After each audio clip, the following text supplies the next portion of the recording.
had the idea for the hollow one so you could put stuff in it. I was thinking, you could have rotten stuff in there and have, bugs and maggots and stuff in there. And I think it was Rob. He was like, are you out of your mind? Like, no, you can't do that. Hey guys, it's Ryan from AMS. We had a chance to hang out with Mike Riggs from Rob Zombie's band when we were down in Daytona. We talked about Schecter Guitars, what not to put in Schecter Guitars, and how to gross out Rob Zombie. We hope you enjoy it.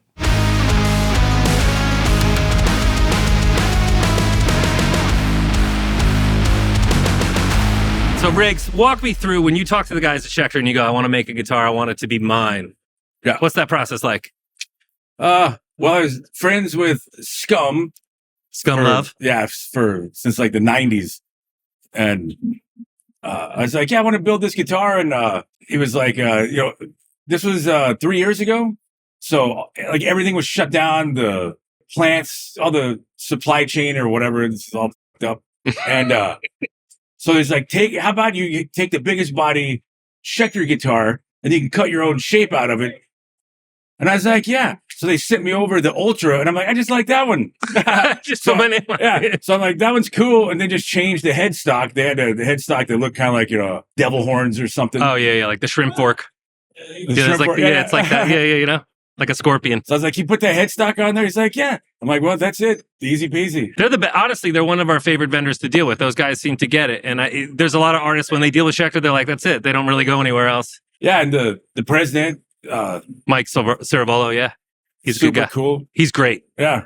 And he gets it too, because I think he's almost doing more musician stuff right now than he is at the office. Yeah, he's constantly on tour. But my theory was that if you were going to do it, I thought maybe you'd fill it up with like the old guitar where you had the clear one and I brought that up. They're like, yeah, we're too backed up.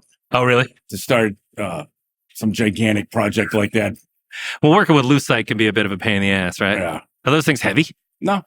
The old Fernandez one, it was it's like several layers of plexiglass. And so just the frame cut out in one big piece from the top and one big piece. So it's completely hollow?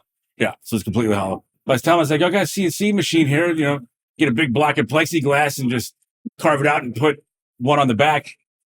And they're like, no. That's too much. So whose idea was it to fill it up? And, were you thinking like, maybe it'd be really cool to have a guitar just filled with like stuff to pour all over myself on stage? Or was it just a happy accident? Kind of. I was doing I had the idea for the hollow one so you could put stuff in it. I was thinking, you could have rotten stuff in there and have, bugs and maggots and stuff in there. And I think it was Rob. He was like, are you out of your mind? Like, no, you can't do that. And plus it'll stink up the whole truck. And well, you clean it out every night, right? It's like an just aquarium. Be sealed in there. Oh. And so it just kind of went from that to you put a snake in it. And then it just kind of, like light bulb went off, like drill a hole in it and put a cork in it. Then you can pour, fill it with blood. Right. And so then we had to kind of go back to the drawing board and figure out how do you keep like this liquid from leaking out of the guitar everywhere. Right. And so, it's trial and error. I think a few months to get it all sorted out. But now with Schecter, they have the CNC machine so they could just do it out of two pieces. So that's the next project. Watch this. They'll watch it. We'll talk to them about it. Those guys are cool and they're open-minded enough.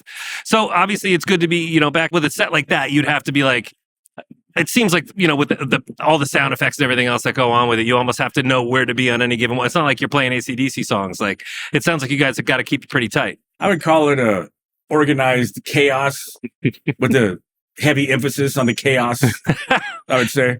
Yeah, but wouldn't you rather have it that way than be bored? Oh, yeah, totally. I'm all for the chaos. The more chaos, the better for me. Really? Yeah. Any train wrecks? You ever see anything go sideways, like literally on stage and you got to roll with it? Nothing I can think of off the top of my head. Really? Yeah. I thought, man, after all those years, there'd be something where it's like, someone stepped on pyro or... Believe it or not, no. We pay attention. Yeah. So it is chaotic, but, we kind of, we know our way around the chaos, I guess. There you go. We know where the explosions and the monsters and the edges are of everything. And then know where not to go. Yeah. Nice. So far. So what, you guys got any other dates on the books for this summer, or what do you got going on? Yeah, it's Sunday. We're gonna play the Boardwalk Rock with Def Leppard. We took a Alice in Chains spot when they dropped off, so it just kind of popped up at the last minute. Right. And then we have some more of the Danny Wimmer festivals. We have the Louder Than Life and the Aftershock. Right. And then we have an Upheaval and Rockfest. Rockfest. So there's like 7 big festivals we're doing over the summer. Well, that's the beauty of like what Rob does. I mean, like you could put him, his music fits in the context of all those different, you can go ultra heavy. You could be out there with, like you said, with Def Leppard and it still fits. Yeah, it's nuts. We can play Slayer or Def Leppard. Those are the 2 posts. Yeah. All right, man. Some more. Enjoy the show, man. Thank you for the time. Yeah, no problem. Appreciate Thank you. Thanks for having me. You got it, brother. We'd like to give a huge shout out to Mike Riggs and, of course, our friends at Schecter Guitars. For more content like this, be sure to like and subscribe. And to check out Schecter Guitars, come see us at AmericanMusical.com.